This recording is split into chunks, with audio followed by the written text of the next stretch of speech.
Good morning, grade fives, and welcome to your English lesson for today. It is Friday. Can you believe it? You have made it. I can't believe this week has just flown by. These days are getting quicker and quicker. And I wanted to say, well done. And I'm so proud of you because you are here, you are present, you are learning. And that means that you're growing. So well done. I hope that you're keeping safe and your spirits are high and you're happy and you're ready to learn.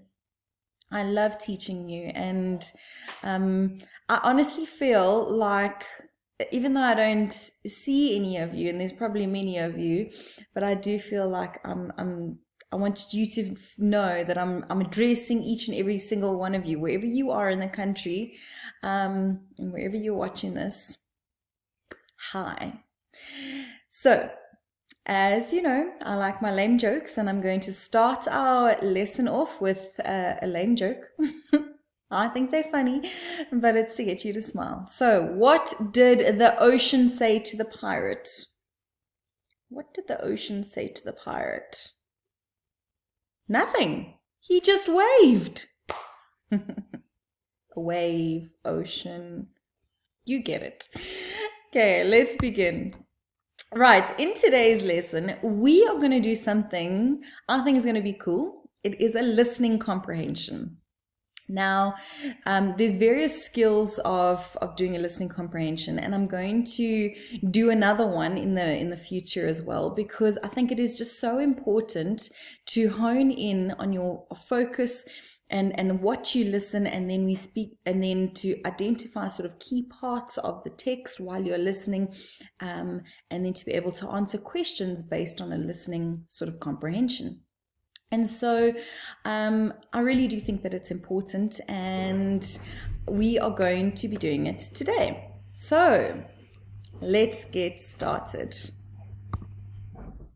Okay, so our objectives today is that I am specifically going to take you through the steps of listening comprehension, because it's not a matter of just me reading something and then you answering questions. There are specific steps that are followed to be able to do a listening comprehension effectively. So I'm going to go through those steps with you. Then the listening comprehension that we are going to do today is from Harry Potter, and an extract from Harry Potter. From our lesson yesterday, I'm on a bit of a Harry Potter streak, if you want to sort of call it like that. I actually watched one of the movies yesterday and I quite enjoyed it. So I'm going to be watching all the series. And then we are going to be looking at the questions. And then finally, I'm going to go through the answers with you. So that is the steps of what we are going to be doing today. So it's something different, a listening comprehension, something new, something that I know that you haven't done before on WorksheetCloud. So let's get started. So the steps of a listening comprehension involve the following. Step 1 is I'm going to read the comprehension to you. And you are not going to have the comprehension on your screen because you just have to listen to me. You're not going to have the questions, nothing. You're just going to listen to the sound of my voice. I want you to be focused.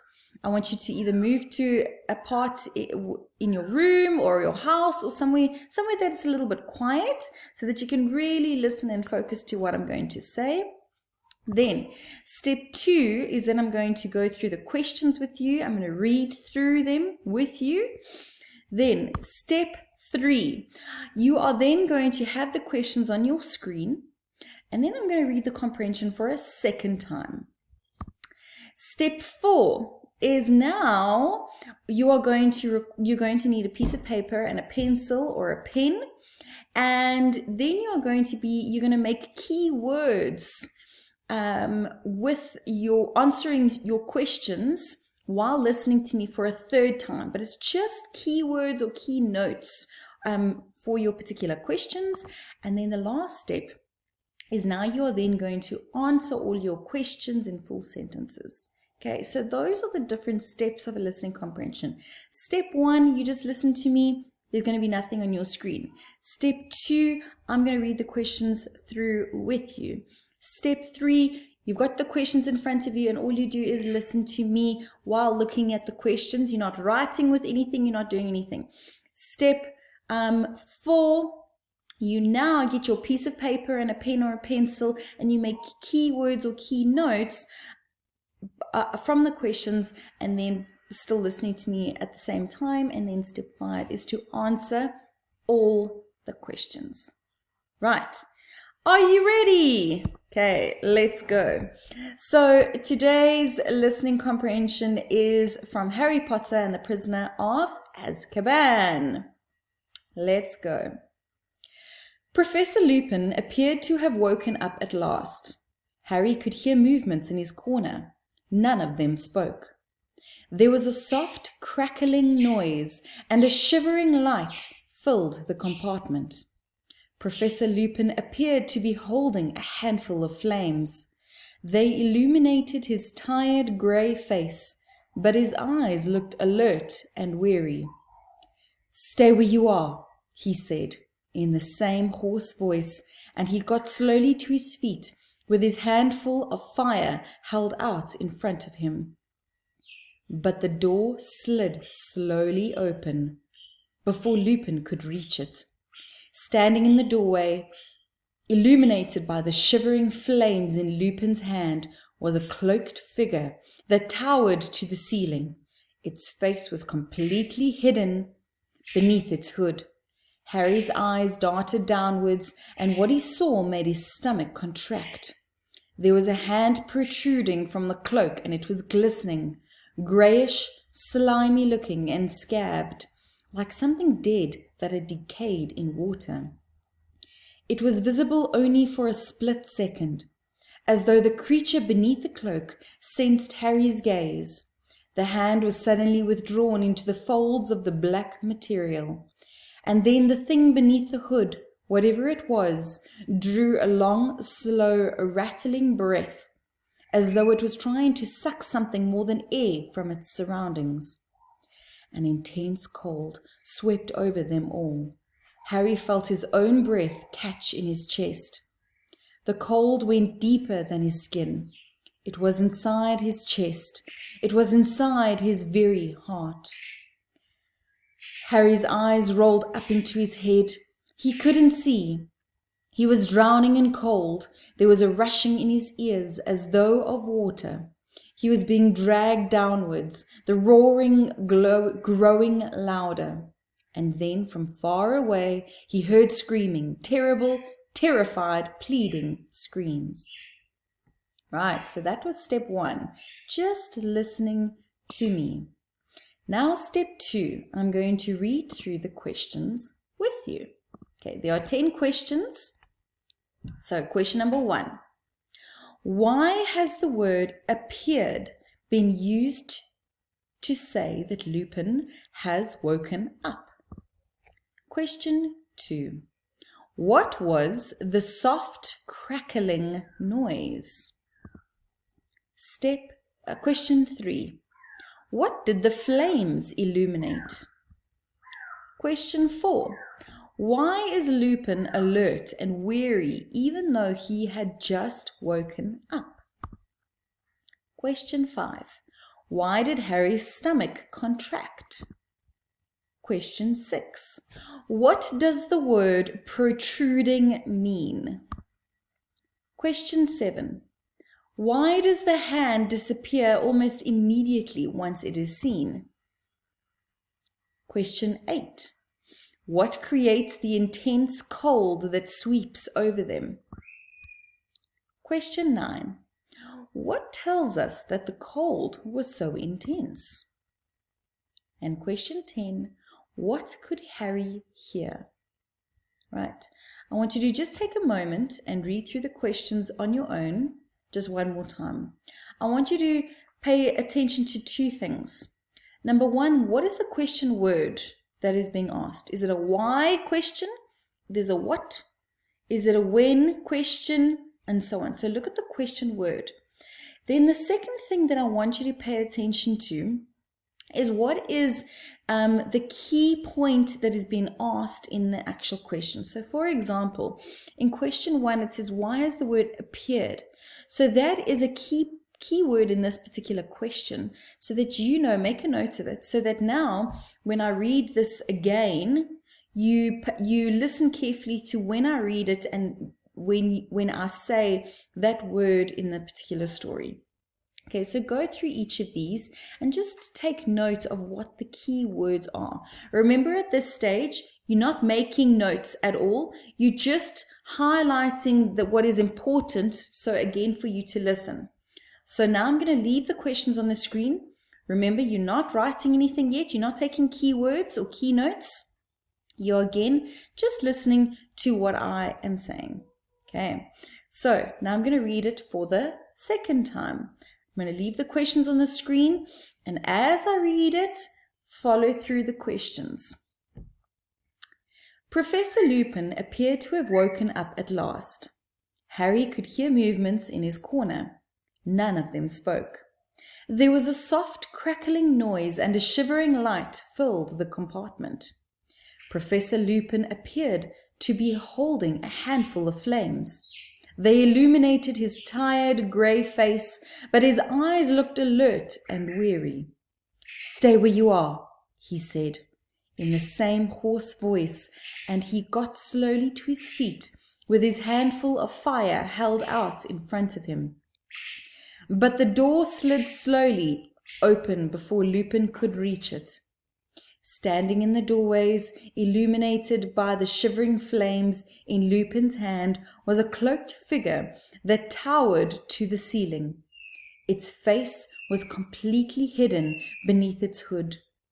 Harry's eyes darted downwards, and what he saw made his stomach contract.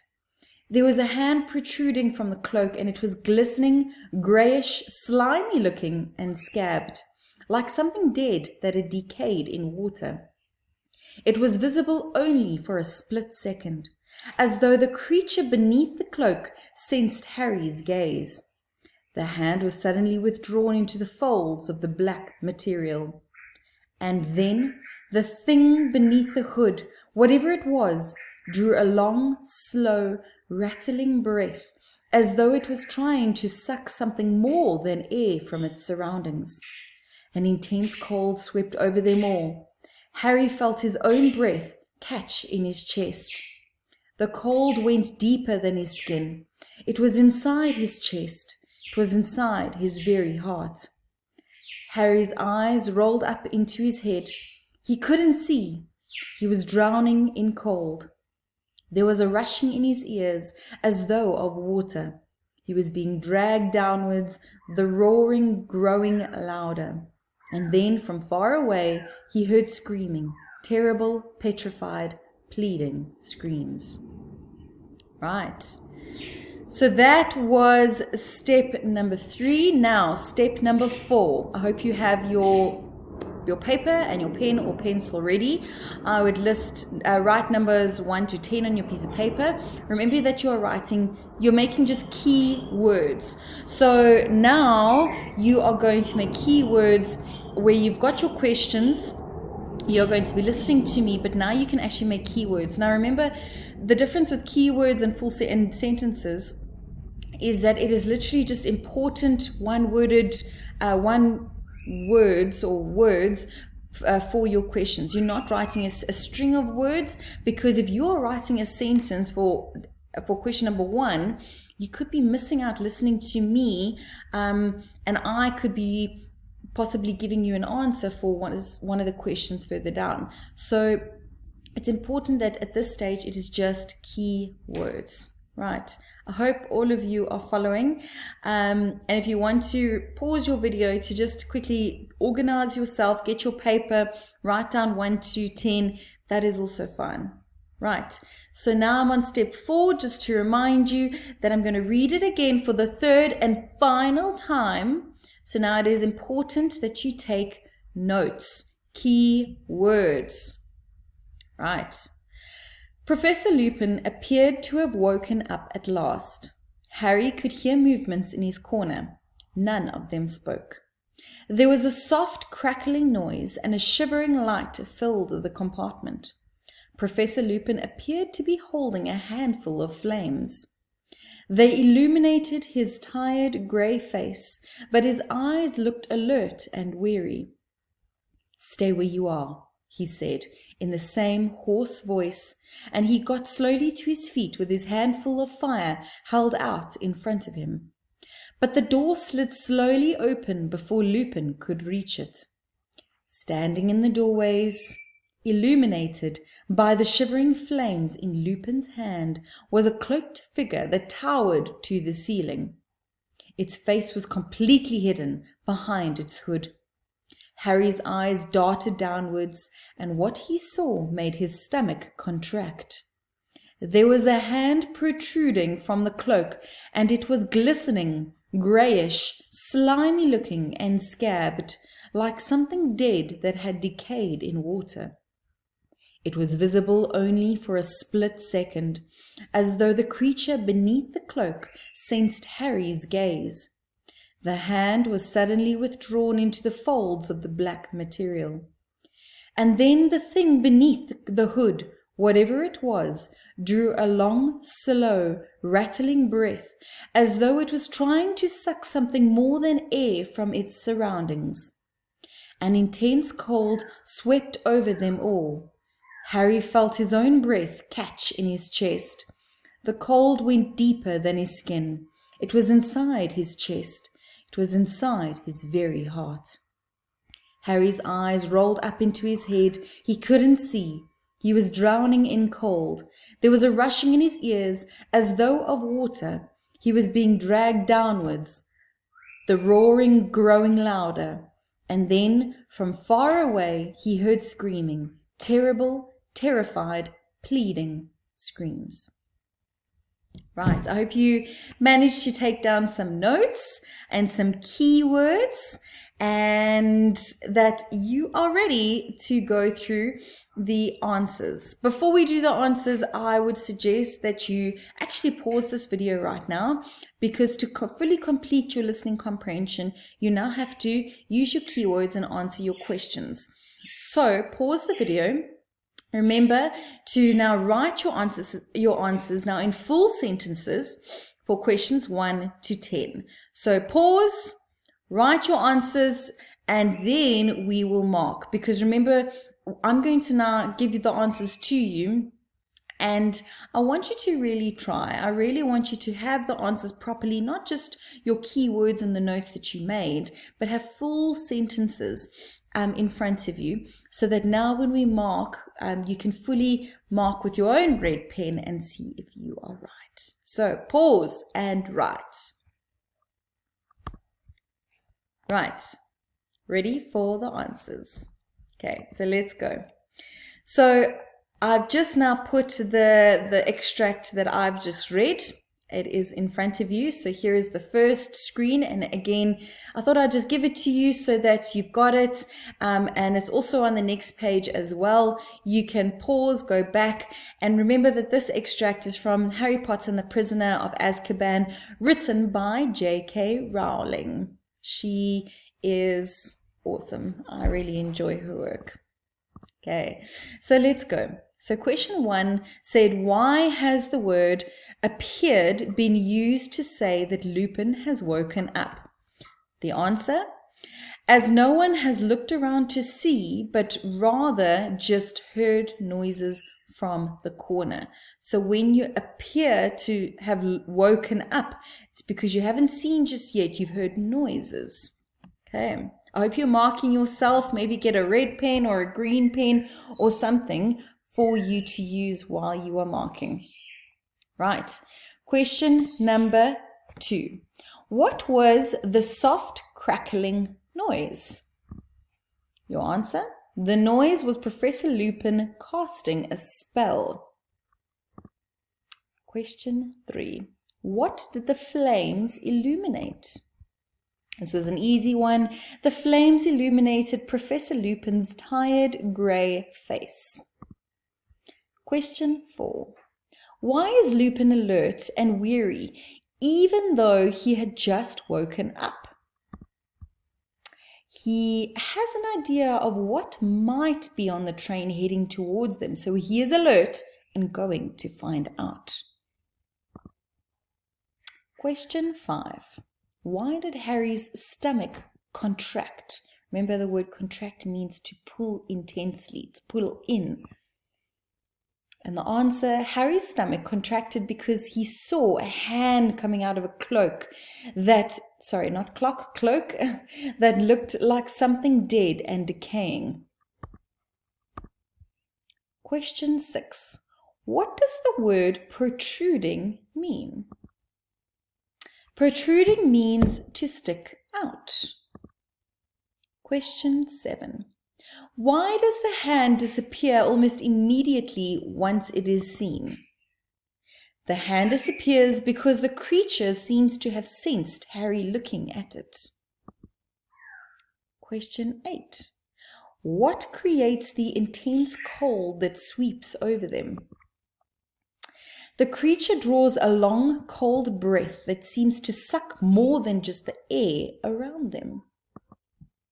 Question 9. What tells us that the cold was so intense? We know that it was cold because Harry felt his own breath catch in his chest and the cold going deeper than his skin. Question 10. What could Harry hear? Harry could hear screaming. Right. How did you do? Give yourself a mark out of 10.